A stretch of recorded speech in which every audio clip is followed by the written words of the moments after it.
পৌর ১৬ নম্বর ওয়ার্ডে আমাদের পাড়া আমাদের সমাধান শিবির।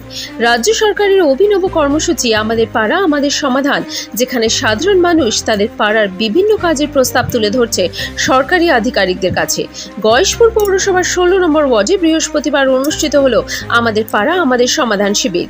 সুসজ্জিতভাবে সাজিয়ে তোলা হয় শিবির প্রাঙ্গণ। মূলত ৩টি বুথ নিয়ে হচ্ছে একটি শিবির।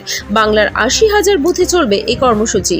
প্রতি বুথে ১০ লক্ষ করে টাকা বরাদ্দ করা হয়েছে রাজ্য সরকারের পক্ষ থেকে। এদিন গয়েশপুর পৌর ১৬ নম্বর ওয়ার্ডে অনুষ্ঠিত হলো আমাদের পাড়া আমাদের সমাধান শিবির। আমাদের পাড়া আমাদের সমাধান, যেটি উনি শুরু করেছেন, এটাতে মানুষের সাড়া প্রচুর মাত্রায় পাওয়া যাচ্ছে প্রত্যেকটা বুথে। এবং আমাদের আজকে ৫৬ এবং ৫৭ নম্বর বুথে আজকে এই প্রোগ্রামটা আয়োজন হচ্ছে ৫ নম্বর প্রাইমারি স্কুল।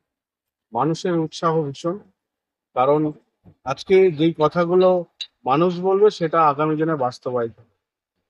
মমতা ব্যানার্জির উদ্দেশ্য যে মানুষের যেটা চাহিদা সেটা মানুষের মধ্যে থেকেই যাতে বেরিয়ে আসে, এবং সেই দিকে লক্ষ্য রেখে তিনি যে ছোট ছোট ব্যাপারগুলো যেগুলো আমাদের অনেক সময় বিভিন্ন রকম ভাবে হয়তো আমরা কাজের মাধ্যম দিয়ে করতে পারি না, সেটা উনি জনসাধারণের মাধ্যম দিয়ে